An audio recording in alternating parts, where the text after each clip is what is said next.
Praise the Lord. आइए समय अपने सरों को झुकाएं और अपनी आंखों को बंद करें और हम प्रार्थना करें। हमारे जीवित और महान परम पिता परमेश्वर, बड़ी विनम्रता और दीनता के साथ आपकी उपस्थिति में अपने सरों को झुकाए हुए आते हैं।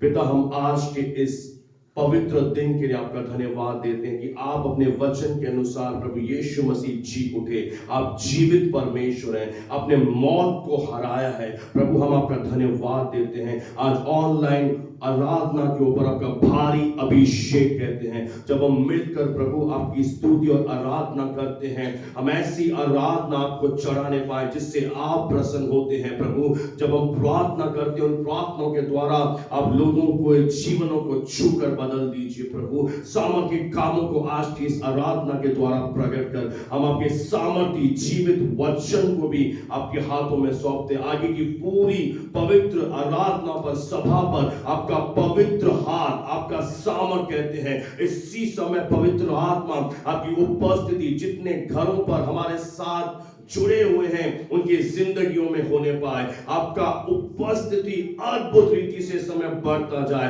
आपकी सामर्थ्य समय हर एक को घेर ले। आपके दूत समय सबों के घरों पर उतर आए और मिलकर हम प्रभु आपकी इबादत करें। आज हर एक के जीवनों में काम कर, इन वचनों के द्वारा अपनी सामर्थ्य को प्रकट कर। आज के वचन के द्वारा प्रभु हमारे जीवनों में हम आत्मा में और बढ़ जाए। आगे का समय मुबारक कर। सब कुछ आपके हाथों में सौंप कर प्रभु यीशु के नाम से मांगते हैं। आइए हम सब मिलकर कहें आमीन। Praise the Lord. आइए हमारे साथ मिलकर प्रभु की आराधना करें। आइए उस पवित्र नाम की महिमा करें, उस पवित्र नाम की इबादत करें, उस धन्य नाम को ऊंचा करें। अपने मनों से, अपने दिल की गहराइयों से प्रभु को आज के दिन के लिए हम धन्यवाद दें। आज विश्राम दिन है, पवित्र दिन है। सारे कामों को छोड़कर हम प्रभु की इबादत करें, परमेश्वर पर अपना ध्यान लगाएं। हमें प्रभु के नाम की महिमा करें, स्तुति करें, तारीफ करें, ओ प्रभु की प्रशंसा करें। उसका नाम इस समय ऊंचा उठाते हैं। महिमा उसकी है, वैभव परमेश्वर का है, ऐश्वर्य प्रभु तेरी है। तो सबों के ऊपर प्रभुता करने वाला एकमात्र प्रभु परमेश्वर है।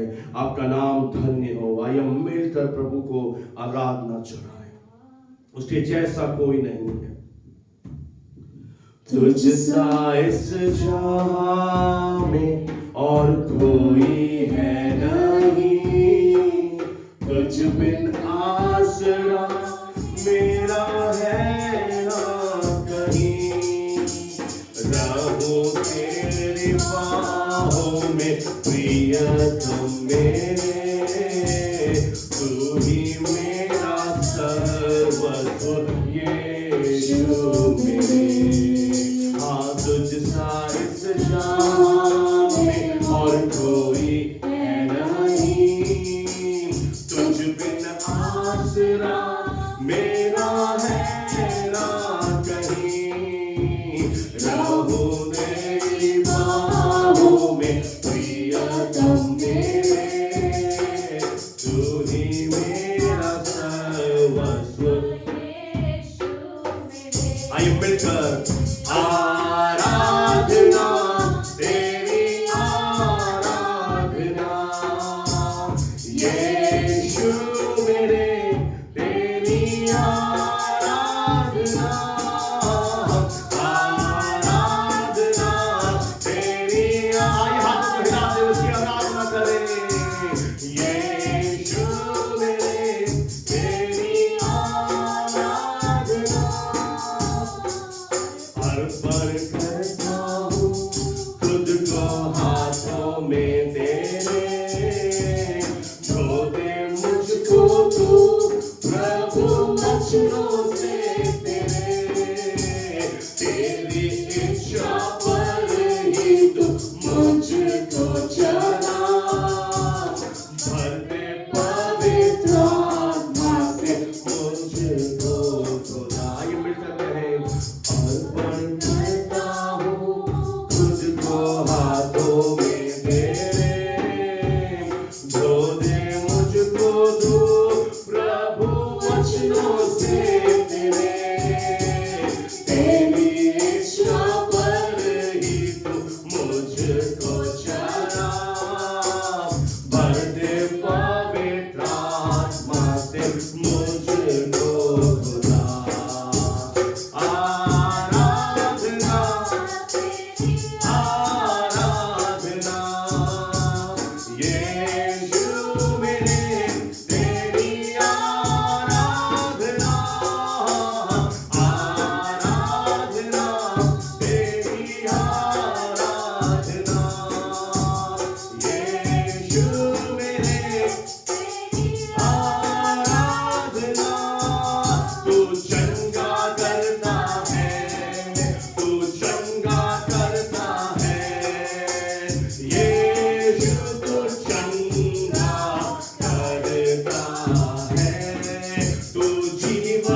मुश्किलों और दर्द में यीशु नाम पुकारो, सारा डर निकल जाए जब तुझको निहारो।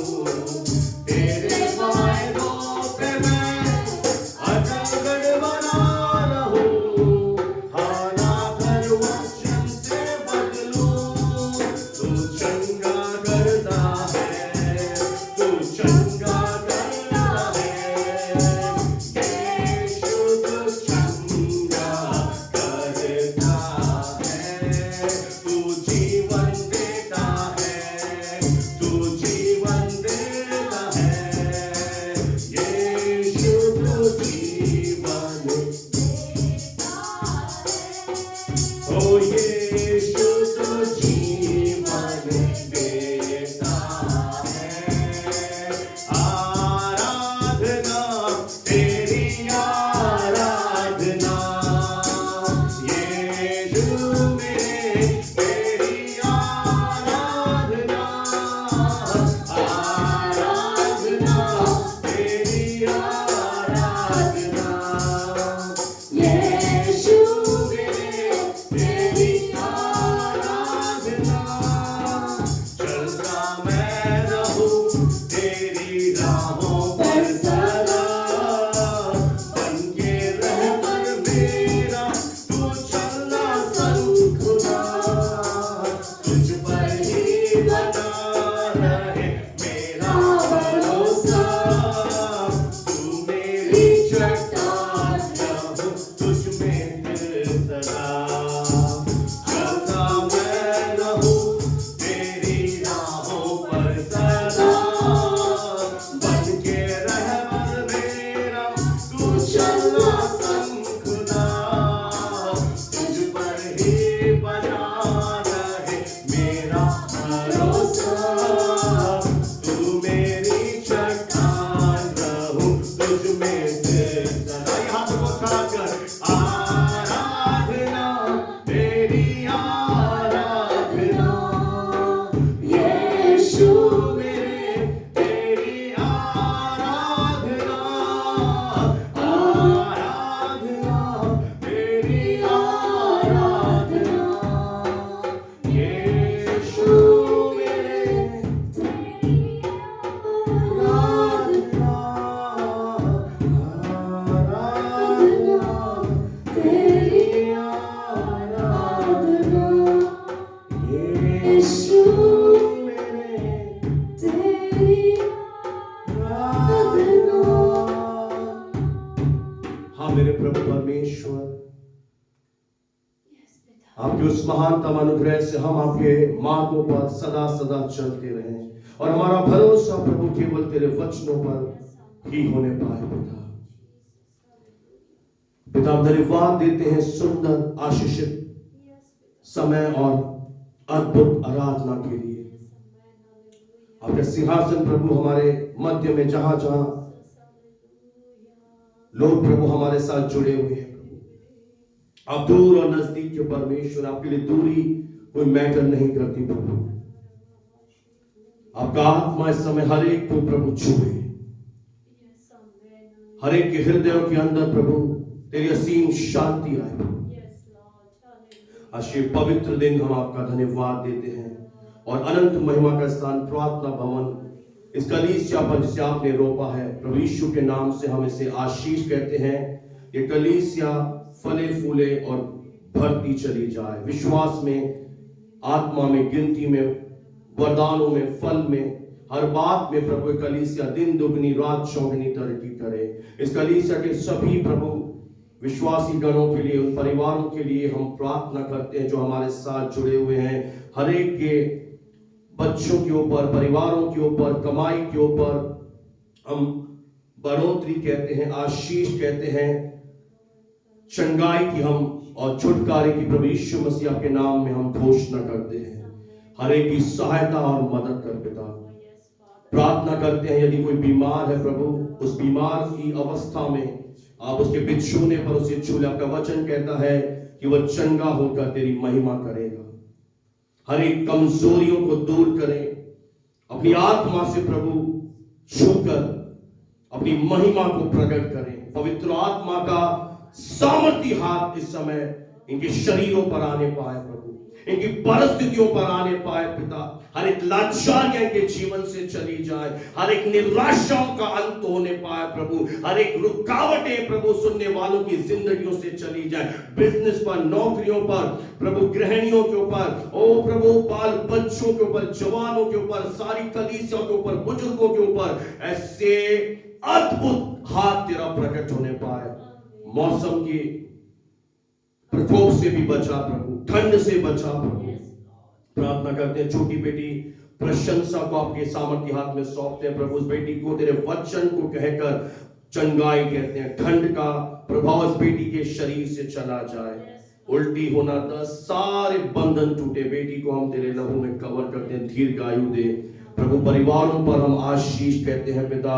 इस समय एक और बार प्रभु बहन वर्षा लालवानी के लिए और उनके समस्त प्रभु जयपुर में और उनके पूरे परिवारों पर प्रभु हम आपकी असीम शांति कहते हैं। विशेष करके बेटी आरची के लिए, उनके बेटे और बेटी पर हम आपकी शांति तसल्ली कहते हैं प्रभु। इन्हें उठाकर कराकर अपना इत्मीनान दे प्रभु। हर एक प्रभु जो कमी है उसे अपनी सामर्थ्य से दूर कर प्रभु। आपका हाथ इस परिवार के ऊपर आने पाए प्रभु। कोई भी निराश न रहे प्रभु। हर एक को अपनी शक्ति दे, सामर्थ्य दे, बल दे प्रभु। पूरे परिवार पर हम आशीष कहते हैं। और भी कोई दुख में है, तकलीफ में है, पीड़ा में है प्रभु, हम उसके ऊपर भी आपका बलवंत कहते हैं। कलीसिया के छोटे प्रभु दूध पीते बच्चों के ऊपर, बेटियों के ऊपर और प्रभु संडे स्कूल के बच्चों पर, जवानों पर, बहनों पर, भाइयों पर, और प्रभु प्रार्थना करते हैं विशेष करके 10 दिन की फास्टिंग प्रार्थना में जितने कलीसिया के भाई और बहन प्रभु उपवास में है प्रभु, हम उनके ऊपर भी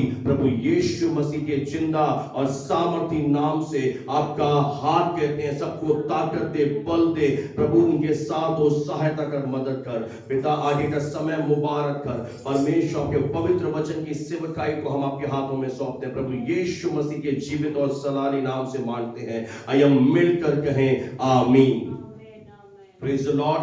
प्रभु का हम धन्यवाद देते हैं ऐसे अद्भुत आशीषित समय के लिए कि प्रभु ने हमें एक और बार ऑनलाइन के माध्यम से एक किया। मैं विश्वास करता हूं कि आप सब प्रभु में तंदुरुस्त होंगे।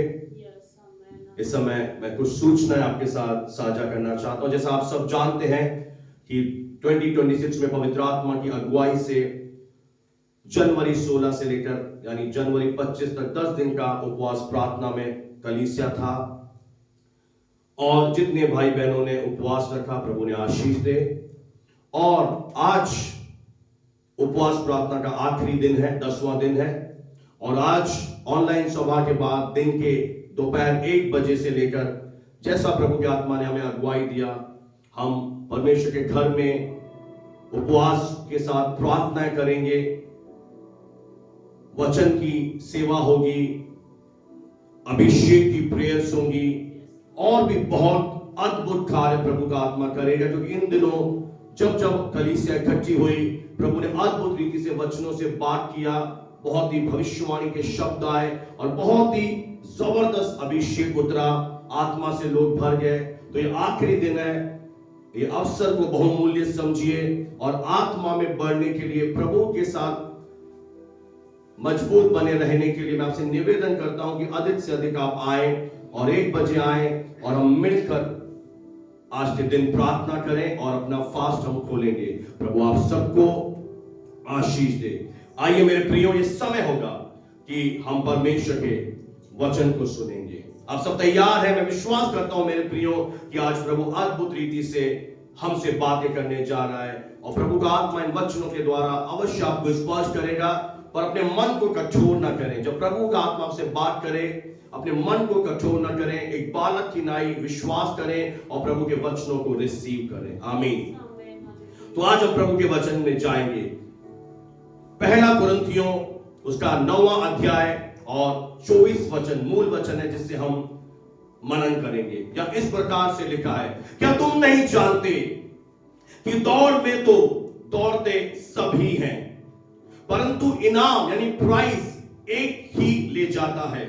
तुम वैसे ही दौड़ो कि जीतो। प्रभु अपने वचनों के पढ़े जाने से आशीष दे। मेरे प्रियो, जो हमारा प्रभु में मसीही जीवन है, ये एक दौड़ की तरह है। और मैं आपसे कहना चाहता हूं, जब आपने प्रभु में अपनी दौड़ को शुरू किया, हमने प्रभु को नहीं चुना, प्रभु ने हमें चुना और हमारे पापों को क्षमा किया, हमें नया जीवन दिया। और जब आपने परमेश्वर के साथ इस दौड़ को शुरू किया, तब कोई दिक्कत आपके जीवन में नहीं थी। परंतु जैसे ही आपने अपने मन में ठान लिया कि मैं परमेश्वर में आगे बढ़ूंगा, और आप आगे बढ़ने लगे, सब कुछ सही वचन के अनुसार करने लगे, तब शत्रु ने ओवर टाइम किया, यानी एक्स्ट्रा टाइम किया और हर अथक प्रयास किया कि इस दौड़ में हमें जीतने से वो रोक दे। तो आज मैं आपसे कहना चाहता हूं, निराश मत होना। अगर आपके पास कोई बैठा है, पड़ोसी से कहें निराश मत होना। आज प्रभु आपके जीवन में अद्भुत कार्य करने जा रहे हैं। ध्यान से वचनों को सुनिए। आपके जीवन में कुछ ऐसा हुआ कि आप आगे बढ़ने की बजाय पीछे चले गए। हो सकता है आपकी मेडिकल रिपोर्ट्स नेगेटिव आई, और यह भी हो सकता है हमारा आपका कोई प्रियजन इस दुनिया से चला गया। हो सकता है इस समय जब मेरी आवाज आप सुन रहे हैं, वर्तमान समय में आप क्लेश में से होकर गुजर रहे हैं, आप चैलेंजेस को फेस कर रहे हैं, अपने जीवन में चुनौतियों का सामना कर रहे हैं। आज प्रभु का आत्मा आपसे कहना चाह रहा है, ऐसा इसलिए आपके जीवन में हो रहा है क्योंकि आप प्रभु में आगे बढ़ रहे हैं, आप उन्नति कर रहे हैं। कोई तो बोले हालेलुया। मेरे प्रियो, वो परमेश्वर ही है जिसने आपके ऊपर अपना चित्त लगाया। और मैं आपसे कहना चाहता हूं, जितने मेरी आवाज सुन पा रहे हैं, कि हम इस दुनिया के सबसे ब्लेस्ड व्यक्ति हैं क्योंकि हमें उस स्वर्ग के परमेश्वर ने चुना है। और परमेश्वर ने आपको दौड़ शुरू करने का अनुग्रह दिया, मदद किया। और वही परमेश्वर, इससे भी महत्वपूर्ण बात मैं बोल रहा हूं, वही ईश्वर जो कहता है अपने वचन में, जो सामर्थ से मेरा कटिबंध बांधता है, मुझे मजबूत करता है, इस दौड़ को पूरा करने में भी आपकी मदद करेगा। वह आपको इतना दूर इसलिए नहीं ले आया कि आधे में आपको छोड़कर वो चला जाए, क्योंकि फिलिपियों 1 अध्याय और 6 वचन में लिखा है, जिसने हमारे जिंदगियों में एक अच्छा कार्य शुरू किया है, वह स्वर्ग का परमेश्वर है, जिसने हमारी जिंदगियों में एक ब्लेस्ड, एक आशीषित, एक अच्छा कार्य शुरू किया है। और वही उसे, जब तक प्रभु यीशु मसीह का दूसरा आगमन नहीं हो जाता, उसे पूरा भी करेगा। इसलिए बोझ हमारे ऊपर नहीं है, प्रेशर हमारे ऊपर नहीं है, हमने नहीं किया, ना हमें करना है, प्रभु ने शुरू किया है। कोई तो बोले प्रभु ही पूरा करेगा। Hallelujah, hallelujah. इसलिए थक मत जाइए। शत्रु की सबसे बड़ी चालाकी क्या है कि वो जब हम प्रभु में चलते हैं, दौड़ते हैं, वो हमें थकाना चाहता है, टायर्ड करना चाहता है। और जब हम थक जाते हैं, हमारा बल घट जाता है, हमारा एक अंदर से इंटरेस्ट चला जाता है, हम बोझ महसूस करते हैं। इसलिए थक मत जाइए। एक सुंदर कहानी जो बचपन से हम सब ने सुनी होगी कि एक बार एक खरगोश और कछुए की दौड़ हुई और कहा चलो हम दौड़ते हैं और देखें कौन जीतता है। तो खरगोश को अपने ऊपर बहुत ज्यादा कॉन्फिडेंस था। कॉन्फिडेंस अच्छी बात है, पर ओवर कॉन्फिडेंस ले डूबता है। उसने कहा कछुआ तो डग डग चलेगा, धीरे धीरे चलेगा, मैं तो तेज दौड़ के जीत जाऊंगा, ये असंभव है कि कछुए से मैं हार जाऊं। और दौड़ लगी, दोनों ने दौड़ना शुरू किया। खरगोश तेजी से दौड़ा और वो हंस रहा था कछुए पर, अरे ये तो बहुत पीछे रह गया, अरे दिखाई नहीं दे रहा, मैं तो बहुत आगे आ गया, चलो थोड़ी देर सो लेते हैं, फिर जब जाग जाएंगे फिर दौड़ लूंगा, कछुआ मुझे क्या हरा पाएगा।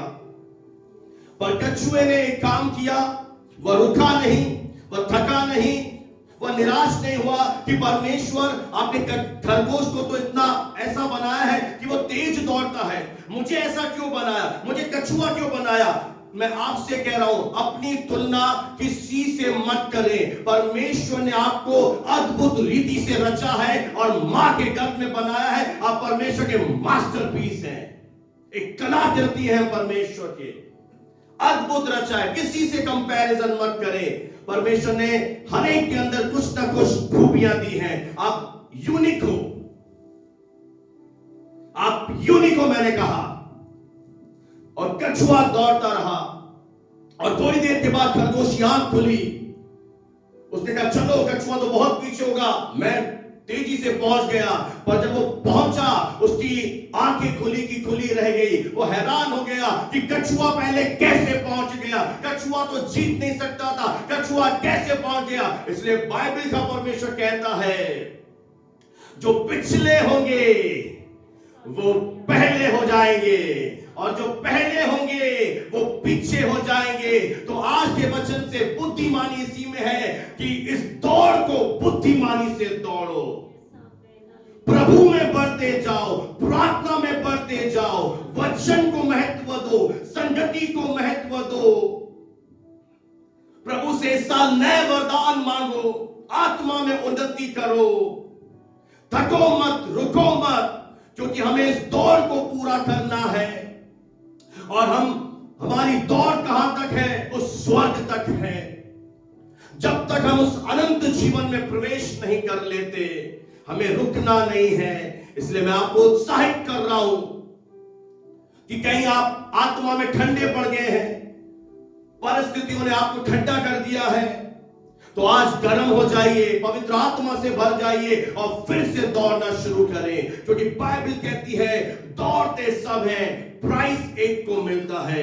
तो हमें क्या चाहिए? एक इनाम चाहिए स्वर्ग में। हालेलुया। कोई तो बोले हालेलुया। मेरे प्रियो, प्रभु ने हम में से सबको ऐसी शक्ति दे रखी है कि अगर आपके जीवन में आप कहें ये दुर्भाग्य कहां से आ गया, ये समय कहां से आ गया, प्रभु कहता है दुर्भाग्य को भी मैं सौभाग्य में बदलने वाला ईश्वर हूं। आपका दुर्भाग्य प्रभु सौभाग्य में बदल देगा। अगर आप कह रहे हैं मेरे साथ अन्याय हुआ है, आपके जीवन में आप अन्याय को भी हराकर आगे बढ़ जाएंगे, क्योंकि प्रभु ने आपको शक्ति दी है। मेरे प्रियो, हमारे पास न केवल दौड़ को शुरू करने की शक्ति है, परंतु दौड़ को पूरा करके जीतने की भी शक्ति है। यदि आपका विश्वास यूसुफ जैसा है, यूसुफ के जीवन में सब कुछ अच्छा चल रहा था, रंग बिरंगा अंगरखा पहना था, पिता का दुलारा था, पर 17 साल जैसे ही उसकी आयु कंप्लीट हुई, उसके जीवन में विषम परिस्थितियां आई, भाइयों को जलन हुई, उसे मारना चाहा, मार नहीं सके तो बेच दिया 30 चांदी के सिक्कों में। वो निर्दोष गुलाम बना दिया गया। पोतीफर की पत्नी ने उस पर झूठे आरोप लगाए।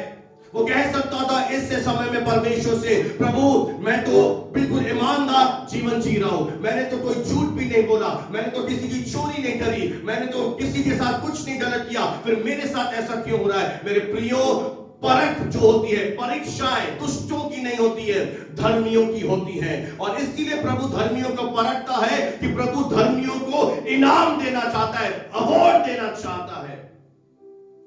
यूसुफ ने विश्वास में बना रहा, पोतीफर के घर ईमानदारी से झाड़ू पोछा भी करता रहा। पोतीफर की पत्नी ने झूठे आरोप लगाए, उसका विरोध नहीं किया, जेल खाने में चला गया। और अब जानते हैं परमेश्वर ने कैसे इस व्यक्ति को ऐसा ऊंचा उठाया कि मिस्र में उस समय सबसे डेवलप कंट्री थी, फिरौन राजा के बाद इसका सबसे ऊंचा नंबर था। अगर आपका विश्वास यूसुफ के समान है, तो आज मैं आपसे कहना चाहता हूं, आप अपने जीवन में, विश्वासी जीवन में पराजित नहीं हो सकते। हाँ, जीवन की कठिनाइयां हो सकता है आपको गिरा दे, पर परमेश्वर फिर से आपका हाथ पकड़ेगा और आपको उठा के खड़ा कर देगा, क्योंकि अब आप अकेले नहीं हो, आपके साथ परमेश्वर आ गया है, आपके जीवन में प्रभु आ गया है। आपको परिस्थितियां असंभव लग सकती है, परंतु ईश्वर असंभव परिस्थितियों को भी संभव बनाने वाला परमेश्वर है।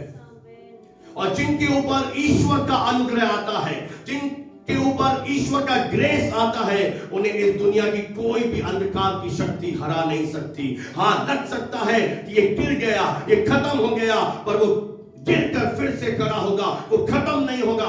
याद रखना, हमारी कहानी का अंत हार से, दुख से, आंसुओं से, तकलीफ से नहीं होगा। हम जय के साथ लौटेंगे। आप बड़ी टेस्टमनी के साथ फिर से लौटोगे। शत्रु ने आपको गिराने की कोशिश करी, परिस्थितियां ऐसी लाया कि आप भयभीत हो गए, आप रोने लगे, पर उस समय भी प्रभु आपके साथ है। याद रखें, हो सकता है आप टूटे जरूर है, पर टूट कर मेरा परमेश्वर तुम्हें बिखरने नहीं देगा। तेरे टूटे किले को फिर से राजमहल में तब्दील कर देगा। बिगेस्ट टेस्टिमनी, बड़ी गवाही के साथ फिर से तुम्हें खड़ा करेगा। कोई तो बोले हालेलुया, तालियां बजाकर उसे महिमा दे। हाँ मेरे प्रिय, धरती पर जब तक आप जीवित हो सकता है आपका सामना असफलताओं से हो, बड़ी अजीब सी चीजें जो आपकी इस बुद्धि से आप समझ नहीं पाते, ऐसी चीजें आपके जीवन में घटे। या हो सकता है आप अपने जीवन में इनजस्टिस, अन्याय का सामना भी आपको करना पड़े। लेकिन ऐसे समय में चिंता ना करें, ये केवल थोड़े समय के लिए है। और ये कुछ ऐसा है कि हम मार्ग में चल रहे हैं और एक मोड़ की तरह ये है। और यह चीजें, इस बात का एक संकेत मैं आपको क्लियर बता रहा हूं कि अगर ऐसी चीजें आपके जीवन में हो रही हैं, आप वो व्यक्ति मेरी आवाज सुन रहे हैं, शायद प्रभु आपसे ही बात कर रहा है, तो ये इस बात का संकेत है कि आप अपने लक्ष्य की ओर, आप अपने मंजिल की ओर आगे बढ़ रहे हैं। आप बिल्कुल सही रास्ते पर हैं, मार्ग यही है, इसी पर चलते जाओ। क्योंकि शत्रु उनसे नहीं लड़ता जिनके पास कोई दर्शन नहीं होता, जो ऐसे ही जीवन जीते हैं। शत्रु केवल उन्हीं से लड़ता है जो अपनी दौड़ को पूरा करने के लिए आगे बढ़ रहे हैं। मेरे प्रियो, आप जितना पहाड़ पर ऊंचा चढ़ोगे, उतना ज्यादा परमेश्वर आपको अपने जीवन में ऊंचे पे ले जाएगा। डरो मत पहाड़ पर चढ़ने से। जितना आप अपने जीवन के उस पहाड़ पर ऊपर चढ़ोगे, चोटी पर पहुंचोगे, उतना ज्यादा खुदावन आपको ऊंचा ले जाएगा। हाँ, आपके जीवन में जो भी घटनाएं घटी है, वो प्रभु के लिए कोई आश्चर्य नहीं है। प्रभु सब कुछ जानता है।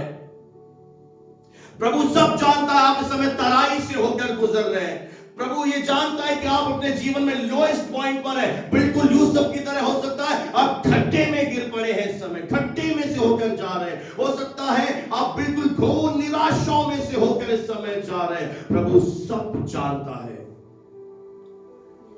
कि कुछ ऐसी बातें हैं आपके जीवन में, आपके फैमिली में, जो आपको पीछे की ओर लेकर जा रही हैं, पीछे की ओर धकेल रही हैं। कुछ ऐसी परिस्थितियां आपके जीवन में, आप आशा करना चाहते हो पर आपको निराशा ही निराशा नजर आती है। आप बहुत कोशिश कर रहे हो पर केवल निराशा आपके जीवन में आती है। मैं आपसे सच कह रहा हूं, ये संकेत है, क्योंकि बाइबल में लिखा है, चाहे मैं घोर अंधकार से भरी हुई तराई में से होकर चलूं, चाहे मेरे जीवन में ऐसा समय आए कि मैं घोर, ऐसा लगे मैं घोर अंधकार में हूं। तराई का मतलब होता है वैली, बिल्कुल नीचे हो, तो भी दाऊद बादशाह कहता है, तो भी मैं नुकसान से नहीं डरूंगा, क्योंकि प्रभु तू मेरे साथ रहता है। परंतु तू, जब किंतु परंतु आता है, पूरा वर्ड चेंज हो जाता है। यही चीज हमें अलग करती है। यही चीज हमें जय में लेकर जाएगी कि इस तराई में भी हम अकेले नहीं हैं। परमेश्वर हमें सामर्थ्य से भर रहा है, परमेश्वर हमें नए बल से भर रहा है, परमेश्वर हमारे अंदर हमें तैयार कर रहा है। उसने हमारी जिंदगी में अगर ये चीजें हमारी डेस्टिनी को खराब कर देती, प्रभु की योजना को खत्म कर देती, तो प्रभु इजाजत ही नहीं देता। अगर प्रभु ने इजाजत दी है तो इन चीजों के द्वारा आपके जीवन में प्रभु की योजना पूरी होने से कोई नहीं रोक पाएगा। वरन इन्हीं चीजों में से होकर आप अगले लेवल पे जाने वाले अपने जीवन में। मैंने कहा नेक्स्ट लेवल में से हम जाएंगे यीशु मसीह के नाम में। कोई तो बोले हालेलुया। क्योंकि प्रभु का वचन कहता है, प्रेरित पौलुस ने उसके शरीर में कांटा चुभाया गया और वो कहता है मैंने इसके लिए प्रभु से 3 बार प्रार्थना करी कि प्रभु एक कांटा मेरे शरीर से निकाल दे। पर एक उत्तर प्रभु यीशु मसीह ने अपने दास को दिया। ध्यान से सुनिएगा क्या उत्तर आया। 2 कुरिन्थियों 12:9 में लिखा है, मेरा अनुग्रह तेरे लिए बहुत है। माई grace is sufficient for you. कई बार मेरे प्रियो प्रभु आपके अनुसार प्रार्थना का उत्तर नहीं देता, प्रभु अलग तरीके से आपकी प्रार्थना का उत्तर देता है। पौलुस प्रभु से प्रेयर कर रहा है कि ये कांटा हटा दे, प्रभु ये कांटा हटा दे, ये कांटा हटा दे। पर प्रभु क्या कर रहा है? कांटा नहीं हटा रहा। प्रभु कह रहा है मेरा ग्रेस, मेरा अनुग्रह तेरे लिए पर्याप्त है।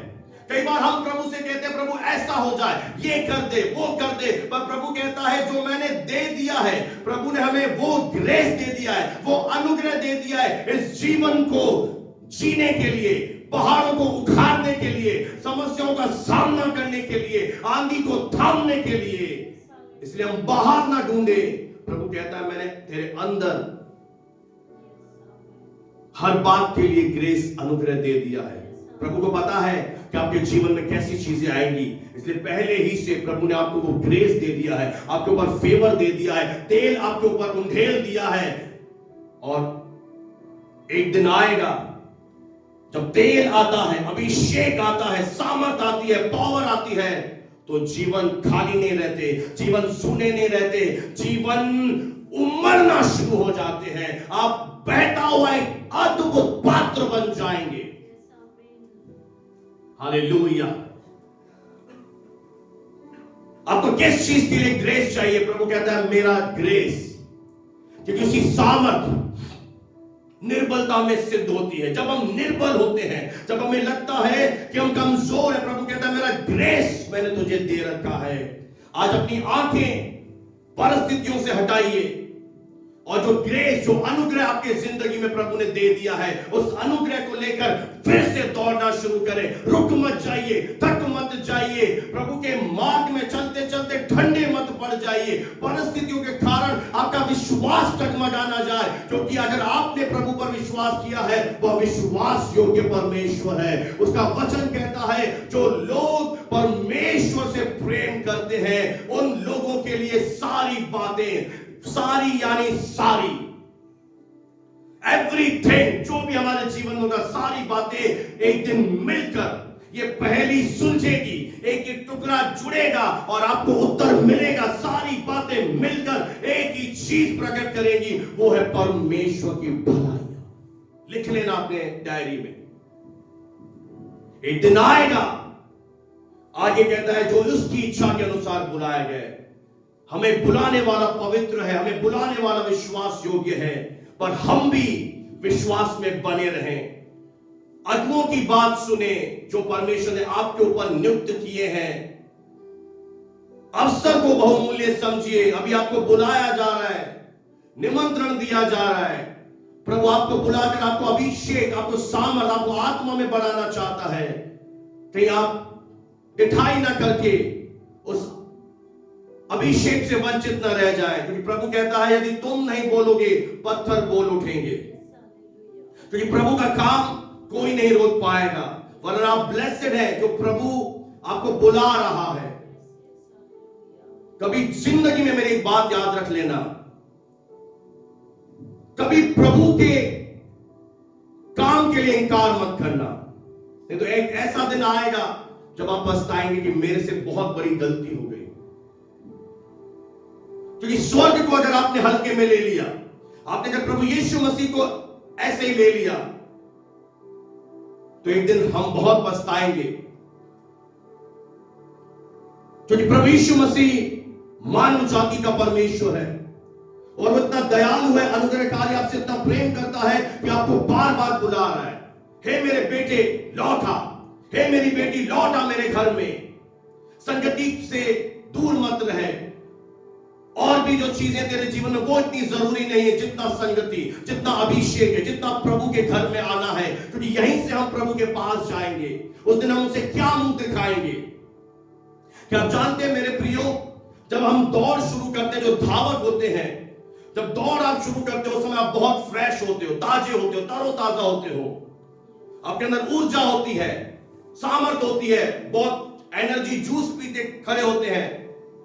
पर जैसे ही दौड़ना शुरू करते हैं तो रास्ते में थक जाते हैं, रास्ते में ऐसा लगता है कि ये मुझसे आगे बढ़ गया, मैं तो जीतूंगा नहीं, अब दौड़ने का क्या फायदा। ऐसा ही आपके साथ भी शायद हो रहा है, दौड़ते दौड़ते शायद आप थक गए, दौड़ते दौड़ते आपके अंदर से प्रभु के लिए जो प्रेम था वो ठंडेपन में बदल गया।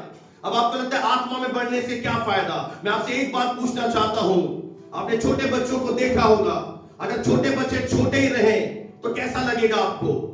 अगर छोटे बच्चे बड़े नहीं, शरीर में ना बढ़े, उनके ऑर्गन्स ना बढ़े, उनकी हाइट ना बढ़े, उनका दिमाग ना बढ़े, तो वो कैसे होंगे? ठीक उसी तरह से अगर आप आत्मा में नहीं बढ़ रहे तो आप बच्चे के बच्चे रह जाएंगे। अगर आप प्रार्थना में नहीं बढ़ रहे तो आप कभी भी परमेश्वर से प्रार्थना नहीं कर पाएंगे। अगर आप समय नहीं बिताते, आपका रिश्ता प्रभु से नहीं जुड़ पाएगा। इसलिए पौलुस एक बहुत ही गंभीर सवाल करता है, दौड़ में दौड़ते सब हैं पर इनाम एक को मिलता है। अगर इनाम चाहिए, प्रतिफल चाहिए, तो ठंडापन अपने जीवन से दूर कीजिए, फिर से गर्म हो जाइए, परिस्थितियों को देखना बंद कर दीजिए, बहाने नहीं बनाइए। आज भी स्वर्ग का परमेश्वर बाएं पसारे आपको बुला रहा है। ऐसा ना हो कि ये अवसर खत्म हो जाए जैसे नूह के समय में हुआ था। बुला रहा था प्रभु का दास नूह, आ जाओ, बारिश आएगी, बारिश आएगी, बारिश आएगी। सुरक्षा कहां थी? जहाज में। और कलीसिया एक जहाज की तरह है, यही सुरक्षा है, इसी घर में आपकी आशीष है, यहीं से आपके जीवन के प्रभु ने आंसू पहुंचे थे। आप जब दुख में थे, पीड़ा में थे, प्रभु ने प्रार्थनाओं को सुनकर आपको ब्लेस किया है। यह परमेश्वर का घर आपका घर है। कलीसिया एक फैमिली की तरह है, परिवार है, और परिवार से दूर रहकर कोई खुश नहीं रहता। लौट आइए, हो सकता है फिर आपको कोई अवसर ना मिले। बाइबल कहती है अवसर को बहुमूल्य समझो, दिन बुरे हैं। आज भी मौका है आने का, कल ऐसा अवसर मिले ना मिले। आज भी चेक खाओ और दौड़ को दौड़ना शुरू करो, परिस्थितियों पर ध्यान देना बंद कर दो। मैं आपसे एक उदाहरण देना चाहता हूं कि परमेश्वर ने यूसुफ को, ध्यान से सुनना, जेल से बाहर निकाला, परंतु परमेश्वर ने अपने दास पौलुस को जेल से बाहर नहीं निकाला, पर दोनों ने अपने जीवन में दौड़ को जय के साथ पूरा किया। तो प्रभु चाहे जेल से बाहर निकाले, चाहे जेल में रखे, जैसे भी रखे, क्या आप जानते हैं पौलुस ने जो पत्रियां लिखी, जो आज आप प्रचार सुन रहे हो, गलातियों की पत्री, इफिसियों की पत्री, फिलिपियों की पत्री, जिसमें अधिकतर पौलुस कहता है आनंदित रहो, वो कहां से लिख रहा था? जेल से। तो लोगों ने क्या किया? उसे जेल में डाल दिया कि प्रभु का दर्शन पूरा नहीं होगा, ये जेल खाने में मर जाएगा। पर जेल में भी पौलुस प्रभु का काम कर रहा था, और आज भी ये पत्रियां हजारों लाखों लोगों के जीवनों को बदल रही हैं, गवाहियां ला रही हैं। हर कलीसिया में, पूरे विश्व में इन्हीं पत्रियों के द्वारा प्रचार और शिक्षा दी जा रही है। तो देखिए, भले जेल से बाहर निकाले या ना निकाले, जैसे भी प्रभु रखे, जिन परिस्थितियों में प्रभु रखे, अंधकार में भी, कठिनाइयों में भी, आपके जीवन से परमेश्वर का प्रकाश तो चमकेगा। ये लिख लेना, प्रभु ने जहां से आपको बुलाया वहीं से आपको उठाएगा, जैसे रखा है, जैसे आगे बढ़ाएगा, वहीं से रोशनी आएगी, क्योंकि वो सर्वशक्तिमान है। और कोई भी दुनिया की ताकत हमारे परमेश्वर के विरोध में खड़ी नहीं हो सकती। कोई अंधकार की शक्ति, कोई बीमारी, कोई परिस्थिति, कोई लाचारी प्रभु के आगे नहीं खड़ी हो सकती। वो इतना महान है जिसने आपको बुलाया है। काश आप समझ जाए कि आपको बुलाने वाला कौन है। आपको कोई मनुष्य आज बुलाए कि मेरे घर में शादी है, आप वहां फैमिली के साथ पहुंच जाते हैं, पर बहुत दुर्भाग्य की बात है, मैं कहूंगा कि प्रभु आपको बुलाता है और आप आते नहीं हैं। एक मनुष्य आपको बुलाता है, क्या होता है वहां पर? बस शरीर का थोड़ा खाना, लोगों से मिलना। और उस स्वर्ग का परमेश्वर, आप कितने धन्य। दाऊद से सीखिए, वो कहता है जब किसी ने मुझसे कहा आओ हम प्रभु के भवन में चले तो मैं आनंदित हो गया। इससे बड़ा सौभाग्य हमारे जीवन में और कोई नहीं है कि हम प्रभु के घर में जाएं, उस कलीसिया में जाएं जहां से सारी आशीषें हमें मिलती हैं। कोई भी बात मेरे प्रियो आपके जीवन में प्रभु की योजनाओं को पूरा होने से रोक नहीं सकती। प्रभु ने हमें दौड़ को पूरा करने का एक अनुग्रह दिया है और प्रभु आपको वहां पहुंचाएगा जहां परमेश्वर आपको लेकर जाना चाहता है। बस एक काम करें, उस दौड़ को ऐसे दौड़ो कि जैसे जीतो। बोलो मैं अपने जीवन की दौड़ को जीतूंगा। आपको प्रभु ने हारने के लिए नहीं बुलाया है, आपको प्रभु ने बीमार रहने के लिए नहीं बुलाया है, आपको लाचार रहने के लिए नहीं बुलाया है। परमेश्वर ने आपको क्यों बुलाया? ताकि आपके द्वारा हजारों को, लाखों को आशीषित कर दे। आपको, हाँ मैं आपसे कह रहा हूं जो मेरी आवाज सुन रहे हैं, आप मत सोचिए मैं साधारण हूं। आप अपना जीवन प्रभु को दीजिए। बोले प्रभु मुझे कुछ नहीं आता, मैं अपना जीवन तुझे देता हूं, मैं समर्पण करता हूं। फिर देखना प्रभु आपको जीरो से डाउन से ऊंचे पे ले जाता है, नहीं ले जाता। जो आपको पूछते नहीं है वे भी आपको पूछने लगेंगे। लोगों को आपकी प्रेयर की जरूरत पड़ेगी क्योंकि बहुत सारे बंधन में हैं, बहुत सारे गुलामी में हैं, बहुत सारे दुखों में जी रहे हैं और नहीं जानते स्वर्ग के परमेश्वर को वो कौन है। अंधकार में है। वचन में लिखा है परंतु कलीसिया के ऊपर प्रभु का तेज उदय हुआ है। इसलिए आज इस वचन से चुनौती ले, उत्साहित हो जाए और उस दौड़ को फिर से दौड़े। ऐसे दौड़े कि हम इनाम जीते। पीछे नहीं रहना है मुझे। जो प्रभु मुझे कह रहा है मैं वो करूंगा। मैं परमेश्वर की आवाज सुनूंगा। वे धन्य है दुनिया में जिन्होंने अपने जीवन में परमेश्वर की आवाज सुनी है, जो प्रभु की बात मानते हैं। इसलिए प्रभु कहता है तू मुझे हे प्रभु क्यों कहता है? तू मेरा कहना ही नहीं मानता। इसलिए आज इस दौड़ में दौड़े, ठंडेपन को अपने जीवन से दूर करें, फिर से अपनी फायर को भर ले और कहे हाँ प्रभु बोल, तेरा दास सुनता है। प्रभु इन वचनों से आपको आशीष दे और पवित्र आत्मा आपके अंदर एक नया कार्य करे। आज मैं विश्वास करता हूं जब 1 बजे हम प्रभु के घर में आएंगे, प्रभु अद्भुत सामर्थ्य का प्रकट करेगा, आपको ऐसा भरेगा, ऐसा आपको अभिषेक देगा, ऐसा सामर्थ्य बना देगा। जहां प्रभु आपको लेकर जाना चाहता है लेकर जाएगा। आइए 1 बजे हम फिर से प्रभु के घर में उपस्थित होंगे और हम प्रार्थना में जाएंगे। प्रभु इन वचनों के द्वारा आपको आशीष दे। आइए हाथों को उठाकर हम प्रभु को धन्यवाद दें।